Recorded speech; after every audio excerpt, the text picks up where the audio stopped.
Hello friends, my name is Ankush Chittor and I have secured an All India rank of 56 in GATE 2020। तो बिना कोई time waste किए हम बात करते हैं गेट की स्ट्रैटेजी के। आप कोचिंग स्टूडेंट हो या विदाउट कोचिंग हो, इट डजेंट मैटर। ये स्ट्रैटेजी लगभग दोनों के लिए ही एप्लीकेबल है।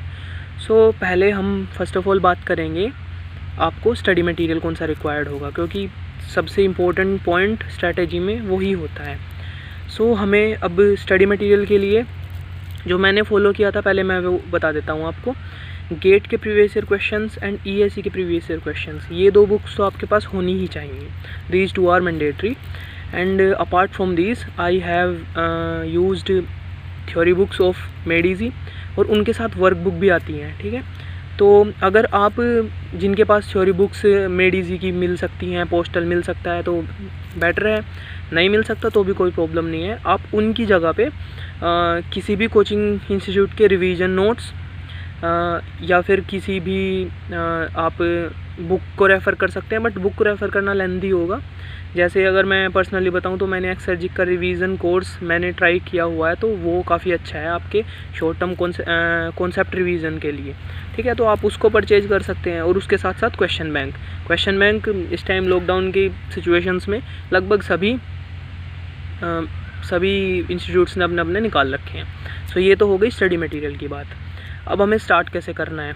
अब आपको स्टार्ट करना है, आप सबसे पहले थ्योरी बुक या फिर जो भी आपने नोट्स या फिर जहाँ से भी आप पढ़ना चाहते हैं, अभी डिपेंड करता है कि पहले आपके कॉन्सेप्ट्स कैसे हैं। अगर आपके कॉन्सेप्ट्स बहुत ज़्यादा वीक हैं तो मैं आपको फिर सजेस्ट करूँगा कि पहले आप अपने कॉन्सेप्ट्स को ही बिल्ड कीजिए। लेकिन अगर आपके कॉन्सेप्ट्स ठीक ठाक हैं, ज़्यादा हमें कॉन्सेप्ट्स डीप नॉलेज भी नहीं चाहिए बहुत ज़्यादा, और वीक भी नहीं काम चलेगा, आपके कॉन्सेप्ट्स क्लियर होने चाहिए। ये तो एक इम्पॉर्टेंट पॉइंट है, आप तभी क्वेश्चंस कर पाओगे। ठीक है, तो उसको टेस्ट करने का तरीका एक सिंपल सा है कि आप गेट के क्वेश्चंस लगा के देखिए प्रीवियस ईयर के। अगर वो हो रहे हैं then you are technically sound, आपके क्वेश्चन कॉन्सेप्ट्स फिर भी ठीक हैं, क्लियर हैं, अच्छे हैं। और अगर आप थोड़ा बहुत अटक रहे हो तो भी कोई प्रॉब्लम नहीं। लेकिन अगर आप एक भी क्वेश्चन नहीं कर पा रहे हो या मियरली 5% क्वेश्चन कर पा रहे हो, देन आपको सीरियसली आपको किसी भी बुक से या किसी भी वीडियो लेक्चर से आपको पढ़ने की ज़रूरत है। तो ये तो हो गया कि आपको कोचिंग लेनी चाहिए, मतलब वीडियो लेक्चर्स या बुक से पढ़ना चाहिए या नहीं। अब हम उस सिनेरियो की बात करते हैं। अगर आपके कॉन्सेप्ट्स ठीक हैं, आप लगभग 30 to 40% क्वेश्चंस प्रीवियस ईयर के कर पा रहे हैं, तो अब आपको क्या करना है? सबसे पहले आप थ्योरी बुक से या फिर जो भी नोट्स है उनसे टॉपिक को पढ़िए। आपने एक टॉपिक पढ़ा, उस टॉपिक के अगर आप थ्योरी बुक यूज़ कर रहे हैं मेडिजी की, तो उसके ब्रेन टीजर्स कीजिए, या कोई और आप अगर रिसोर्सेज से पढ़ रहे हैं तो आप फिर उनके क्वेश्चन कीजिए और उसके क्वेश्चन करके। जैसे थ्योरी बुक अगर आपको पोस्टल मेडिजी का या थ्योरी बुक मिल जाए तो वो मैंने पर्सनली उसको फॉलो किया था तो मैं उसके बारे में ज़्यादा अच्छे से बता सकता हूँ। तो आप जो भी आपके पास रिसोर्सेज है, आपको सबसे पहले आपको रिसोर्स ऐसा सिलेक्ट करना है जो लेंथी ना हो। ठीक है, मतलब अगर आप लेंथी रिसोर्स फॉलो करेंगे तो उससे अच्छा तो आप स्टैंडर्ड बुक्स पढ़ लें। तो इसीलिए मैं आपको बता रहा हूँ कि आपको रिसोर्स ऐसा कोई चूज़ करना है जो ज़्यादा लेंथी ना हो।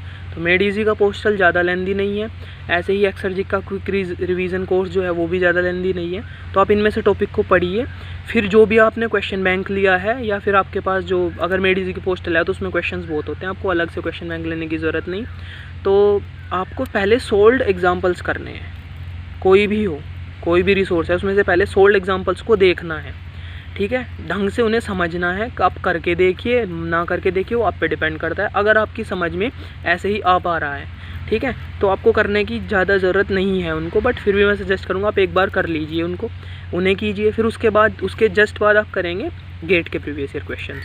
फिर गेट के प्रीवियस ईयर क्वेश्चन करने के बाद उस टॉपिक के फिर आप करेंगे ईएस के प्रीवियस ईयर क्वेश्चंस।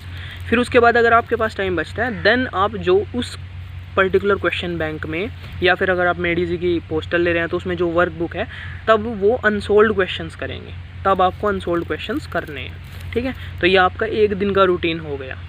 आप कोई भी टॉपिक पढ़ेंगे, उसके सोल्ड एग्जांपल्स करेंगे, फिर गेट के प्रीवियस ईयर क्वेश्चंस करेंगे, फिर ईएस के प्रीवियस ईयर क्वेश्चंस करेंगे, देन आप अनसोल्ड क्वेश्चंस करेंगे या तो उस क्वेश्चन बैंक के या फिर वर्क बुक कर रहे हैं आप मेडिजी की तो वो। इससे ज़्यादा आप कुछ नहीं करेंगे। अगर आप ईएस के क्वेश्चंस तक भी कर लेते हैं, आप अनसोल्ड नहीं भी करते वो भी सफिशिएंट है। मैं अपनी पर्सनली बताऊं तो मैंने सोल्ड एग्जाम्पल सारे थ्योरी बुक के, ब्रेन टीचर्स और गेट के प्रीवियस ईयर क्वेश्चंस ही किए थे। कुछ टॉपिक्स के मैंने ईएस के क्वेश्चन किए थे, ठीक है। क्योंकि मोस्टली स्टूडेंट्स क्या करते हैं, वो अपना ज़्यादा टाइम वेस्ट करते हैं अननेसेसरी क्वेश्चंस को करने में, जो कि आपको नहीं करना है। हमारे पास टाइम बहुत ही लिमिटेड है, ठीक है। अब एक दिन में कितने टॉपिक करने हैं, मतलब एक वीक में कितना कंप्लीट करना है, ये आपको डिसाइड करना है। आपको अपनी डेडलाइन रखनी है 15 नवंबर या फिर आप 1 नवंबर रख लीजिए। 1 नवंबर से पहले अक्टूबर एंड तक आपको सिलेबस सारा कवर करना है, ठीक है। आप लूज़ पॉइंट 15 तक का रख सकते हैं, मतलब आप 1 नवंबर से 15 नवंबर के बीच में आपको सारा सिलेबस कवर करना है, ठीक है। उसके बाद आपको रिवीजन करना है। रिवीजन कैसे करना है वो मैं एक अलग वीडियो में रिवीजन के लिए ही जो मैं वीडियो बताऊंगा उसमें आपको बताऊंगा, ठीक है। अभी आपको कोई टेस्ट सीरीज़ नहीं लेनी है। अभी स्टार्टिंग में आप टेस्ट सीरीज़ नहीं लोगे, अभी टेस्ट सीरीज़ 2 महीने बाद लेनी है। उसका रीज़न भी मैं बताऊंगा वीडियो के लास्ट में, ठीक है। तो आप ऐसे करोगे जैसे मैंने बताया। और हाँ, सबसे मेन इम्पोर्टेंट चीज़ है आपकी शॉर्ट नोट्स। शॉर्ट नोट्स किसी और के फॉलो नहीं करने हैं, अपने खुद के बनाने हैं, ठीक है। और जितना शॉर्ट हो सके, और ज़्यादा भी शॉर्ट नहीं, कभी आपकी समझ ना आए, आपकी समझ आना वो मेन इंपॉर्टेंट पॉइंट है। आपको नोट्स बनाने हैं अपने लिए। सो बेसिकली मैं एक एग्जांपल दूं, अगर एक पैराग्राफ आपने थ्योरी का पढ़ा है तो आप उसको कैसे 2 सेंटेंस में लिख सकते हो, इस तरह के उन 2 सेंटेंस को पढ़ते ही आपको पूरा पैराग्राफ का जो समरी है वो समझ में आ जाए। That's it. फॉर्मूले सबसे इंपॉर्टेंट है गेट के लिए, आपको फॉर्मूले नहीं छोड़ने हैं। जिसका क्वेश्चन ईएस में, गेट में या फिर टेस्ट सीरीज में मिल जाता है आपको, वो फॉर्मूला आपको नहीं छोड़ना, उस फॉर्मूले को आपको शॉर्ट नोट्स में लिखना है। तो आप जब स्टार्टिंग में पढ़ेंगे थ्योरी, तो अब आप शॉर्ट नोट्स बनाओगे, फिर आप सारे क्वेश्चंस करोगे। उन क्वेश्चंस में जो जो आपको नया कॉन्सेप्ट मिलेगा उसको टिक करके फिर at the end of the day आप क्या करोगे, आप 1 घंटा या आधा घंटा निकालोगे, जो आपने पूरा पढ़ा था उसको एक बार रिवाइज़ करोगे। ओनली थ्योरी, क्वेश्चंस को रिवाइज़ करने के लिए नहीं। क्वेश्चन सिर्फ वो रिवाइज़ करने हैं एक बार जिसमें आप ज़्यादा अटके थे या जो आपको ज़्यादा बढ़िया लगा था क्वेश्चन, ठीक है। और फिर जो पॉइंट्स आपको एक्स्ट्रा मिले उनको आपको अपने नोट्स में ऐड करना है, ठीक है। ये हुई कंप्लीट स्ट्रैटेजी। अब आप 2 महीने बाद टेस्ट सीरीज इसलिए लोगे क्योंकि आप 2 महीने तक जो सब्जेक्ट पढ़ लोगे फिर उनका टेस्ट सीरीज़ देनी स्टार्ट करोगे। इससे आपको क्या फ़ायदा होगा, इससे फ़ायदा होगा कि अभी जब आप 2 महीने में जो सब्जेक्ट, 2 महीने नहीं, अभी जैसे अप्रैल मई, आप जून के 1st या 2nd वीक में आप टेस्ट सीरीज़ ले लीजिए, खरीद लीजिए अभी भी, लेकिन अटैम्प्ट तब करनी है। फिर आप जून में स्टार्ट कर देंगे सिर्फ टॉपिक वाइज टेस्ट देना, ठीक है। सबसे पहले टॉपिक वाइज टेस्ट देंगे, साथ साथ जो ये स्ट्रेटेजी मैंने बताई है ये इसके साथ साथ सब्जेक्ट चलते रहेंगे। फिर आप जो आपने अभी सब्जेक्ट किए हैं उनकी टेस्ट सीरीज़ आप दोगे जून में, जिससे आप, क्योंकि अगर लंबे टाइम तक आपने एक सब्जेक्ट अभी पढ़ा और अब डायरेक्ट आप नवंबर में रिवीजन करेंगे तो आप सब कुछ भूल चुके होंगे। तो इसलिए मैंने आपको ये बताया कि आप लगभग 1.5 महीने का गैप मैंने दिया है।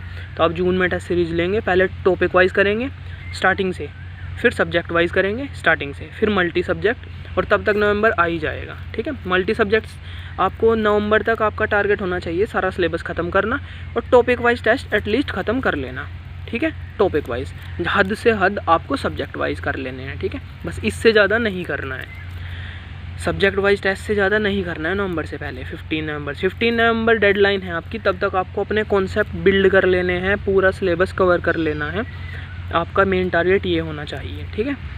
सो ये थी स्ट्रैटेजी, आप इसको फॉलो कीजिए। इस स्ट्रैटेजी ने मुझे काफ़ी बेनिफिट दिया है और आई होप कि आपको भी बेनिफिट देगा। टेस्ट सीरीज़ के लिए मैं एक अलग से वीडियो बनाऊंगा, रिवीजन के लिए भी मैं एक अलग से वीडियो बनाऊंगा। नवंबर से पहले ज़रूर आ जाएगी वो वीडियो, और टेस्ट सीरीज़ की वीडियो भी आ जाएगी। बाकी आपको फिर आप ये स्ट्रैटेजी फॉलो कीजिए। जो भी आपको डाउट्स हो कमेंट सेक्शन में आप कमेंट कीजिए, मैं रिप्लाई करूँगा। और अगर आपको किसी और टॉपिक पे अभी वीडियो चाहिए होगी तो आप कमेंट सेक्शन में कमेंट करना, और I will try to make another video on that particular topic. So lockdown का फ़ायदा उठाइए और अपनी गेट्स स्टडी को बूस्ट कीजिए। Bye friends.